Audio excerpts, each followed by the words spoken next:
You're listening to Technology Frustrations and Gimmicks with your host, Aaron Moss. Welcome, everyone, to this episode of Technology Frustrations and Gimmicks. My name is Aaron Moss. I'm a computer expert with over 20 years of office equipment technology experience. This is the show that educates the lost, the weary, and those who claim to know nothing about computers and technology. The world is getting more and more tech, and so should you. And we're here to answer all of your computer questions in bite-sized portions to improve your computing. This is episode 8 of 10 total episodes, all dealing with ways to speed up your computer. 101 ways to be exact. Too much information for one episode, so we're making this season 10 episodes full of ways to speed up your computer. Listen to all 10 episodes to get the greatest benefit. We're also shooting this in video for the first time, and we're going to be doing something about this background for those of you that are seeing it on video. But in order to improve the show, we're going to be changing the format up a little bit more. But without further ado, I'd like to start with way number 71, and that is to use a Linux distribution. So Linux, which is Linux, that's the way it's spelled. Linux is a whole nother world of operating system. And just to give you an idea of what an operating system is, that is, Windows is an operating system. Windows 7 is an operating system. Windows 10 is an operating system. iOS, all of the Catalinas and the Mojave of Apple, those are all operating systems. Linux is an operating system onto itself. However, there is no company that actually backs it. So Linux is actually designed what's called under what's called a general license, okay, for the public. So GPL, general public license. So anyone can download it, use it for whatever computer system that they're trying to run. Linux distributions or Linux operating systems tend to run a little bit faster on pieces on hardware. The reason why it runs faster is because a lot of the malicious programming that's out there that's designed to, slow down your computer, give you viruses for various reasons, a lot of those are not designed for Linux systems. So if you have a Linux system, then when you're doing things online or doing all of your computing, you are not going to be targeted as readily as you would if you were using Windows or even Apple. And yes, Apple can get viruses. Okay, if you ever go to the Apple store, you'll see tons of people there that have contracted viruses on their computers on Apple. So Apple is not out of the woods, so to speak, when it comes to viruses, as a lot of people may think. But Linux can get viruses too, but they're just not as targeted. The number one target for viruses is Windows computers, because let's face it, if you were somebody that wanted to infect a large number of computers, which operating system would you target? You would target the one that most people have, the most readily used operating system that's out there, and that right now is Windows 7, Windows 10. Okay, we're shooting this program in November of 2019. So at this time, the Windows programs, the Windows platforms are the ones that are the most highly targeted. So if you switch to an operating system like Linux, your system will run faster only because it's being less targeted by things that will slow it down. One quick note on about Linux. You do have to know a little bit about computers, about downloading, burning things to disk in order to even run a Linux. So this is more like an advanced suggestion. So if you're not very, very savvy with computers, you might want to have somebody set up a Linux distribution for you on your computer. Or you could always call the computer doctor here in Tucson, and I can give you directions on how to do that, even over the phone, or if you're here in Tucson, Arizona, I can do it for you. You can always call us to have that done at 520-261-5508, and we'll be happy to set that up for you. moving on to way number 72, and that is to use an app-based program instead of a website. So the way things are going now, again, this is November of 2019. The way things are going now as far as programming of services are, there is more emphasis on people doing things from a mobile standpoint, using an app instead of the website. So let me give you an example. For those of us that's still on Facebook, I'm an avid Facebook user.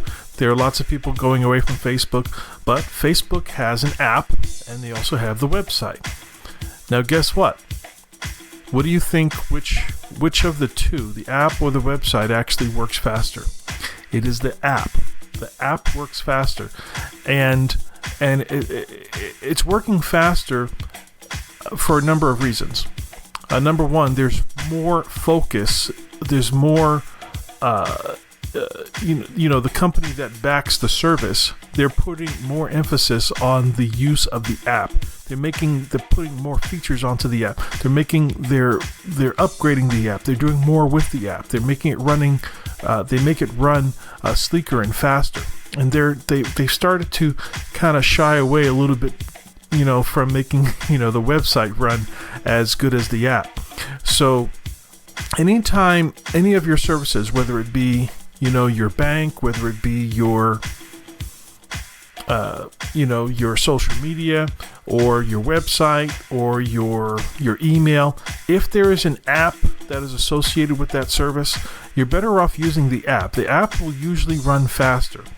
So a little bit of the technical explanation as to why the app runs faster is the app is kind of like its own browser. Most of us know what a browser is. So Chrome is a browser. Firefox, that's a browser. Internet Explorer is a browser. So on the browser, there are buttons that you can have do whatever it is that you want.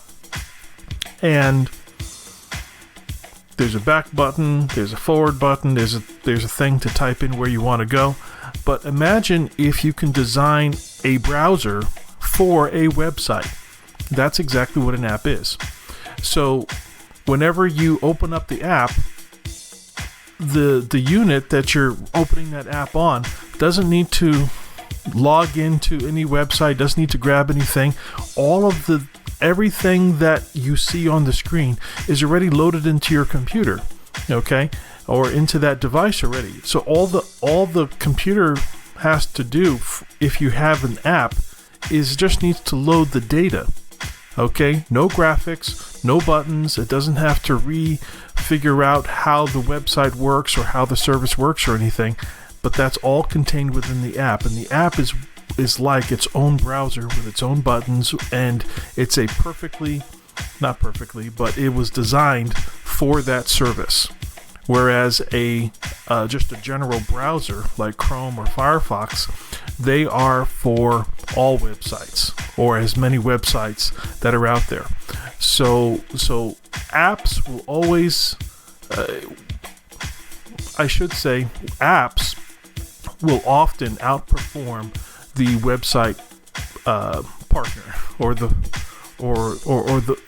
website version of that service. So if you're trying to get more out of faster service out of any service that you subscribe to, try the app and stick with the app. And if you're running Windows 10 on your computer, try to run the app version since you're on the system anyway, if you're running Windows 10, and you'll probably make that service run faster. Going on to way number 73, and that is to remove unnecessary extensions from your browser. So if you are using a browser for your everyday use of the various websites that you go to, if you're surfing the web, the browser is still the best way to do that. And something that has developed over the last couple of years now, Google Chrome and Firefox, they have this thing called extensions. Now, the extensions have been there for many, many years, but what's happening now is there are several websites that have malicious intent, and if you're not careful, you can actually click allow. Now, there are some So let me preface this a little bit. There are some websites that you go to that in the upper left corner you'll see where it actually says, allow this program to make changes, or allow this website to send you messages or give you notifications. And if you click allow on any of those things, what you might be doing is one of two things, or one to two of many different things. But we're just going to talk about two of them. Number one, that is that it's going to start sending you notifications, and you start getting these little pop-ups in the lower right-hand corner of your browser all the time. That's because you have too many subscriptions to notifications. And the website is hoping that you are not aware that you're agreeing to these things. And it goes back to something that, dates all the way back to, bad programming, malicious programming. Instead of them doing it on applications now, they're starting to do it on these extensions or these plugins. So these extensions, you would need to go into your settings of your browser and go into the area for extensions and remove these extensions that you know that you're not using. There are some extensions that are very helpful. For example, Grammarly is a very, very popular extension. Whenever I see that, I usually leave it in there because that's actually a useful extension, so that when you're writing something, it actually does give you very helpful suggestions of how you can make it better, or how you can change the wording around to make your writing and your messaging and communication better. So whenever I see the Grammarly extension in the browser, I usually leave that in there. Some of the other extensions that I usually remove, anything like WeatherBug, any extensions that enhance searches, I usually remove those. Anything that looks like that the customer did not put in there, or something that you believe that you're not even using, just go ahead and remove it. Don't think that you're doing something dangerous by removing it. A lot of these things, if you removed it and it turns out that you did need it, there's the next websites that you go to try to use that feature, it's going to say, hey, you can't use this feature because you don't have the extension. Would you like to install it? And then you could just put it back in there again. If you leave too many of these extensions in, what it's doing is it's bogging down the system, slowing the system down, and obviously if it's slowing it down, your computer's not going to run very fast. But as you're going through these different sites, a lot of this is like a spyware that gets into the system and is viewing a lot of the websites and your activity that you're doing, not as an individual, but they do it in like the great masses, where they get reports like, hey, 95% of the 10,000 people that went to this website clicked this button.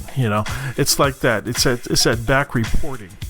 So that back reporting is going to drive up your CPU usage. It's going to drive up your interactions with other websites. So it's going to slow down your supposed internet speed.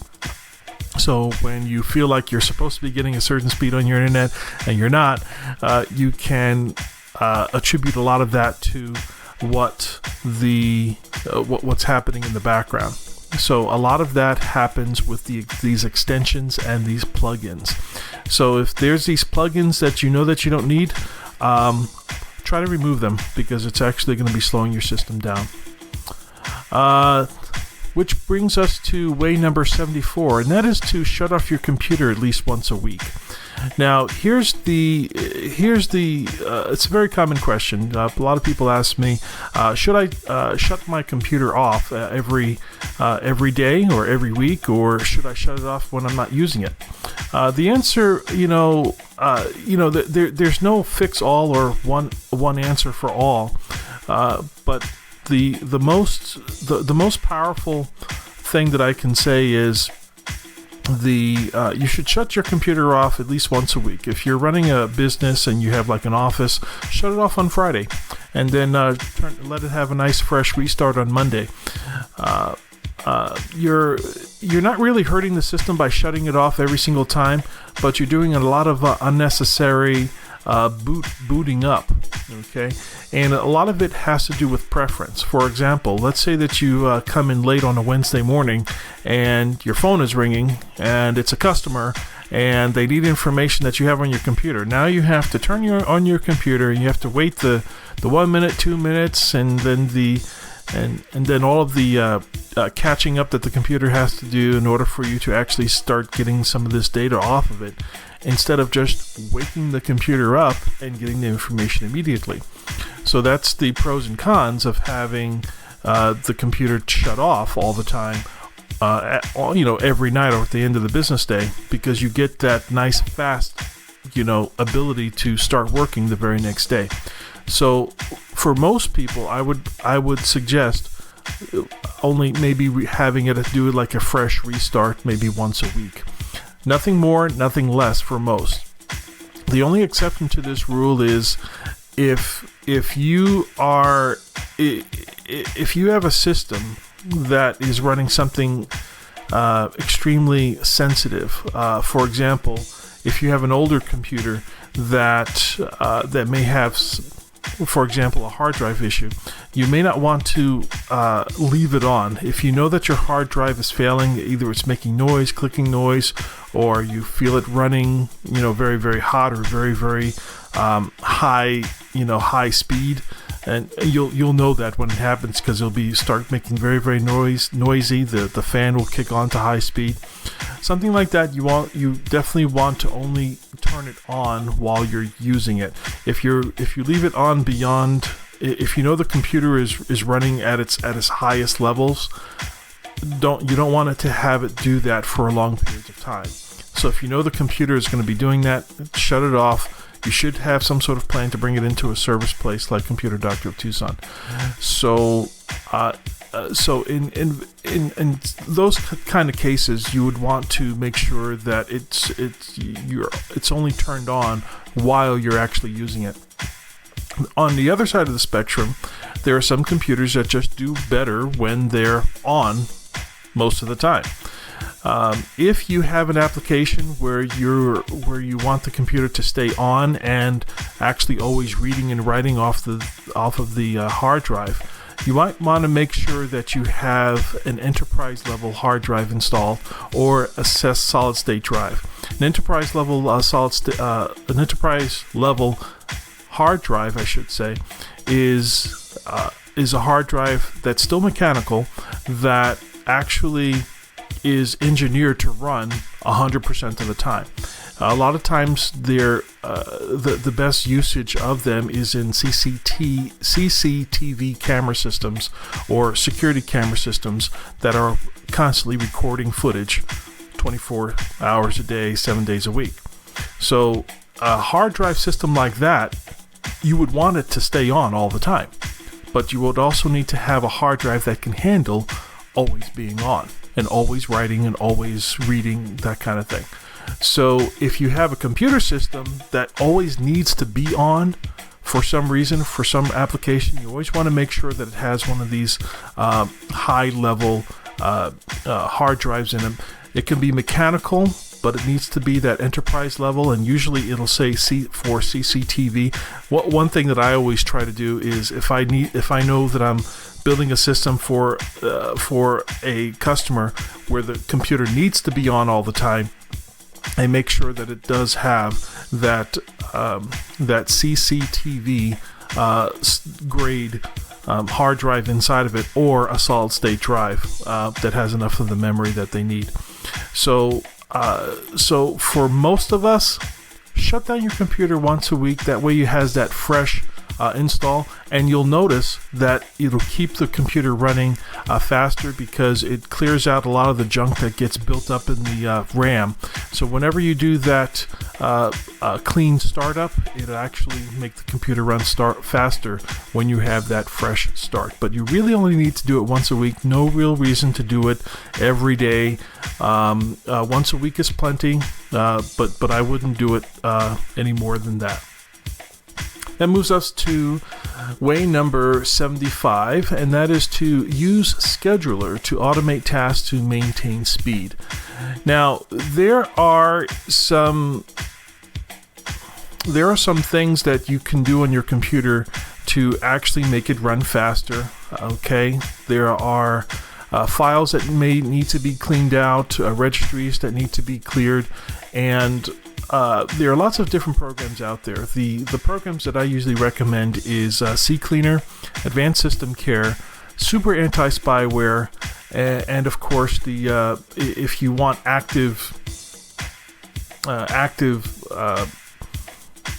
type of cleaning system where the computer is actually constantly cleaning itself automatically, I usually recommend the Norton and McAfee brands. So those are the programs that I usually recommend. Now, there's a way, Windows, I'm sure there's an Apple version of this, but I specialize in Windows. So in Windows, you can go into Windows Scheduler. And what Windows Scheduler will do is it's an application that's built into Windows that allows you to automate tasks that need to be done on a regular basis. So you can tell the computer, listen, I want you to, every hour, I want you to do this. Or every day at 4 p.m., I want you to do this. And it's a very, very useful feature. It's highly undergraded, or a lot of people, it's there, but a lot of people just don't use it. But I feel that it's very, very useful, and you can do all kinds of things in there. You can if there is something that needs to be done, you can always put it as a scheduled task. Something that your computer would need to do on a regular basis anyway is to have itself cleaned, okay, to refresh the registry, to clear out any files that are bogged down.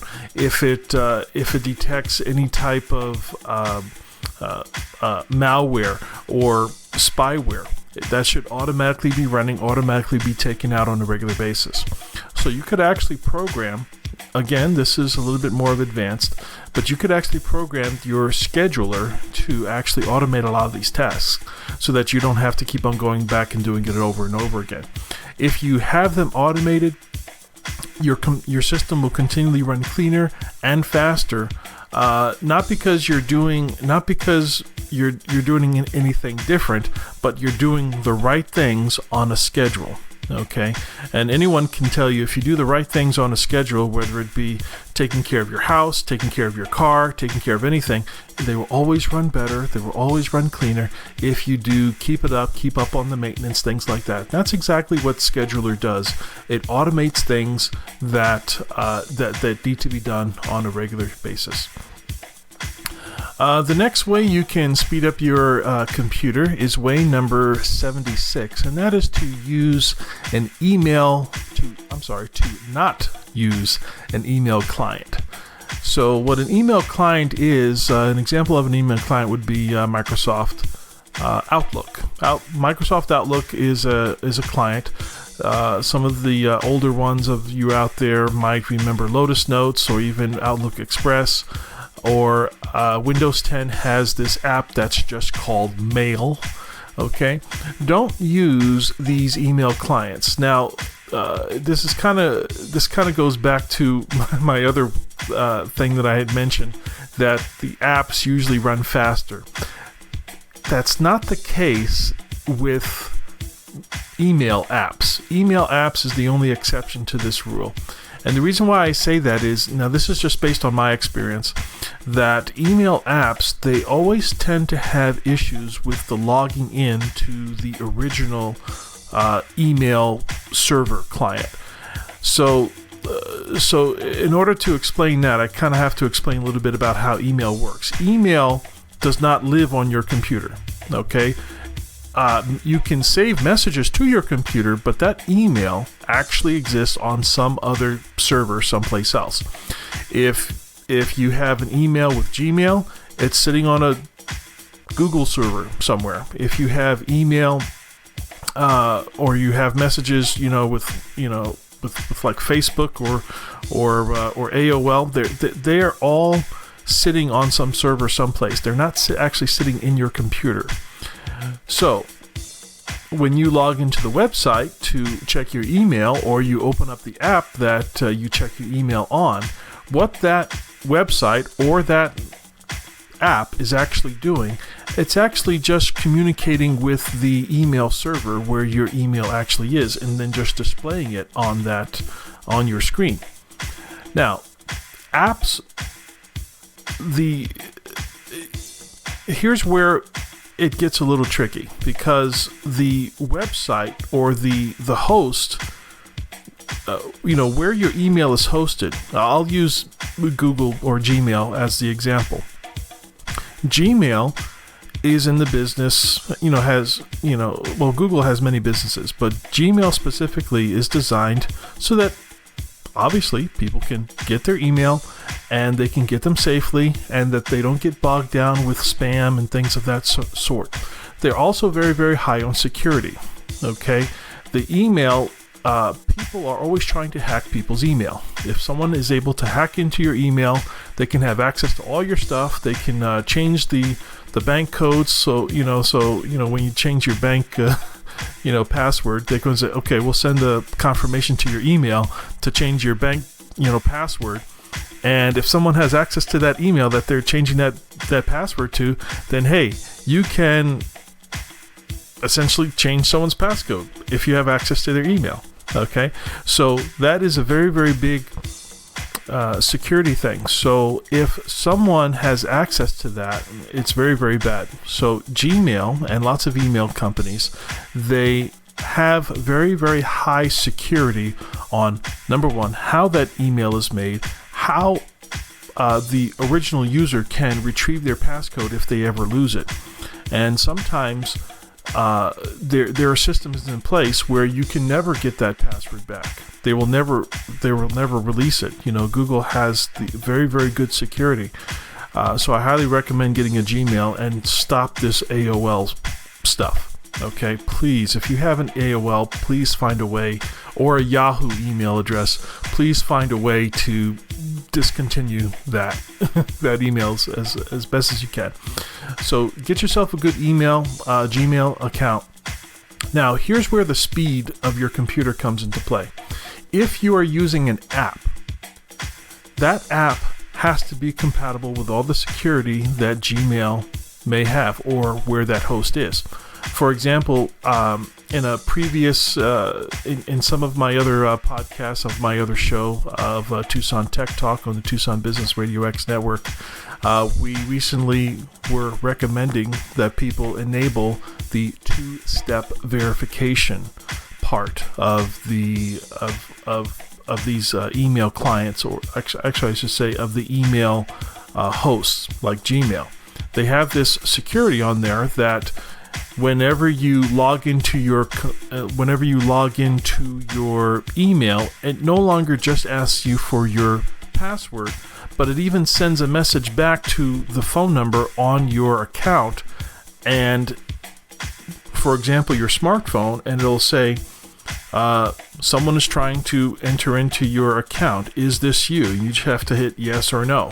If you hit yes, then the computer or app will let you in. Now, if the app that you're using or the email client that you're using is not compatible with this two-step verification, or some other level of security that the host or the email server is actually infringing on that account, then it will not work. Okay, you're going to get errors. You're going to be trying to get your mail. You're going to be on the phone with some important client or some important source, and you say, no, I didn't get that email. I'm hit refresh. Let me check my spam folder. It's not there. Let me check my inbox. Okay, let's check in 5 minutes. Still not there. You see, what it's happening is you're wasting all this time, spending all this time, trying to get this email, when in actuality that email is most likely being held up in some security section. Either the one of the two email systems, either the sender or the receiver, has said that email, that there's something wrong with that email. Either it's spam or it's or it's malicious and is trying to protect the users that are either sending it or receiving it. So in order to alleviate all of that, in order to have a faster experience with using email, stop using the email client and actually use the website. I know that's backwards of what I said with the other tip, but it will actually keep you on a faster road with using your computer, especially when you're looking at email. The next way is way number 77, and that is to use a laptop on a flat surface instead of a pillow. So this is actually a very quick tip. Laptops, if you're a laptop user and you like to sit on your couch and put a pillow on your lap and put the laptop on that pillow, you're actually going to make the computer run slower. And the reason why is because computers will run slower when they get hot. Computers get hot when their chips don't get cooled off. If you smother a laptop on a pillow, if the bottom part of that laptop is on a pillow, there's a fan. There's vents underneath that computer that's pulling air from underneath the laptop and pushing it out, usually on one of the side vents or something like that. But if you don't have airflow underneath that laptop, the computer's going to run hotter and it will run slower. So make sure that you use a laptop either on a flat surface or a board or something. If you still want to use it actually on your lap, have some sort of flat surface, either a book or a piece of wood or something, so that air can still flow as if it's like sitting on a table. Okay?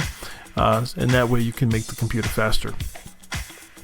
Way number 78, and this is to make icons larger.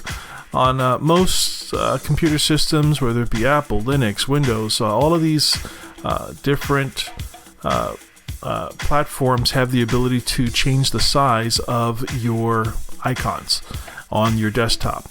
And changing the size of icons can make the operation of your computer faster, in that you don't have to spend that extra couple of seconds to hone in right exactly where it is. You can find things faster, click on them faster, and then essentially open them faster. This actually works better with people that are older. Hey, I'm 41 years old, and I'm starting to see the need of having things a little bit larger. When you have an older person or someone that's not using the computer as well, or someone that's new to using the computer, make the icons a little bit larger for them. Making the icons larger makes it easier to navigate and therefore a faster user experience. Way number 79 is to make use of accessibility options. So, especially in Windows, if you can go into the control panel, there's this whole suite of accessibility options. Accessibility is like handicap things, people that can't maybe hold the mouse because of a deformity in their hand, or someone that uses some other type of selecting device because of some handicap thing that they're living with. Now, you don't necessarily have to be handicapped per se in order to use these accessibility features. Sometimes some of these features include pushing a key on your keyboard instead of having to move your mouse to find a button on the screen.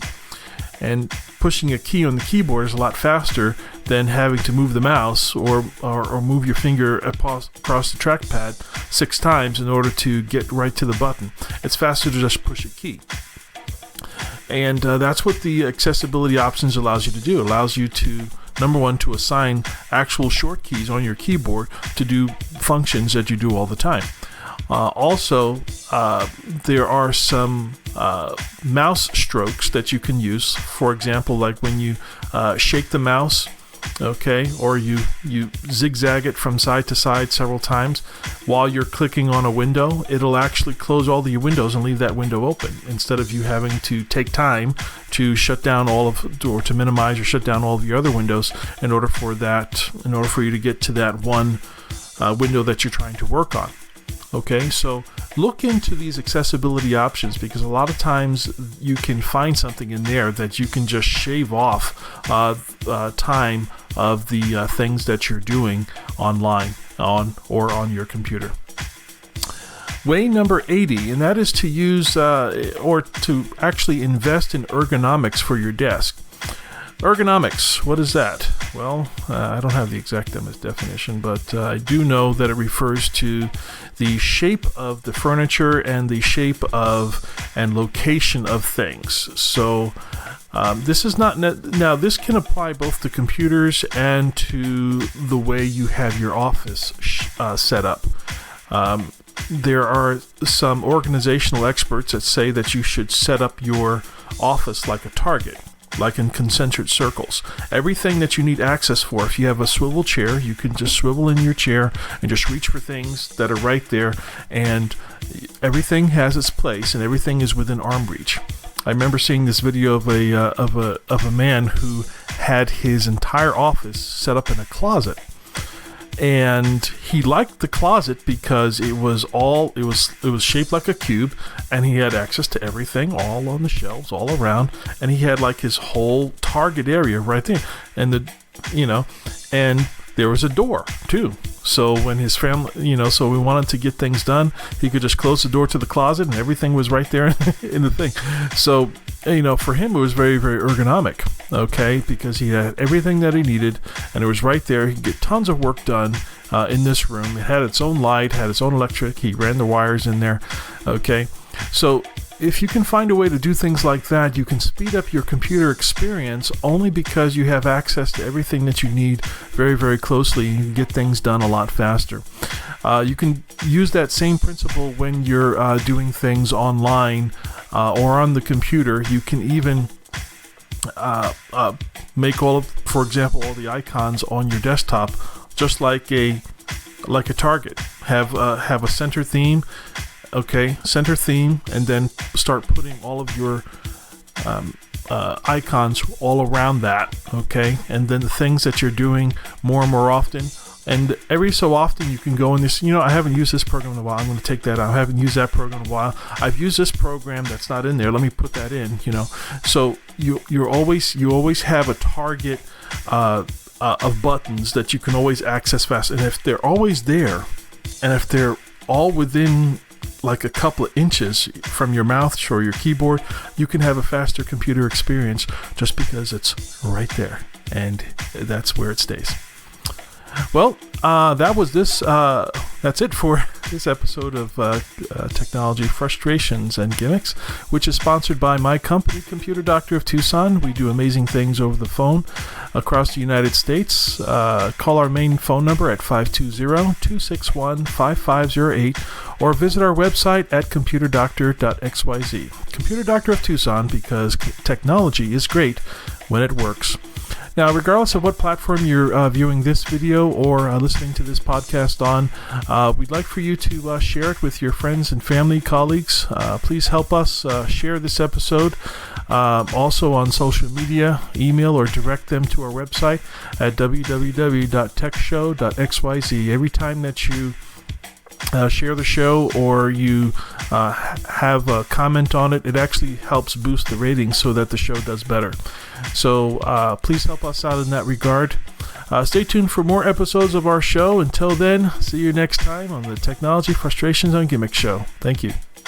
This episode of Technology Frustrations and Gimmicks is sponsored by Computer Doctor of Tucson, because technology is great when it works. For more of our podcasts, visit techshow.xyz or wherever you listen to your podcasts.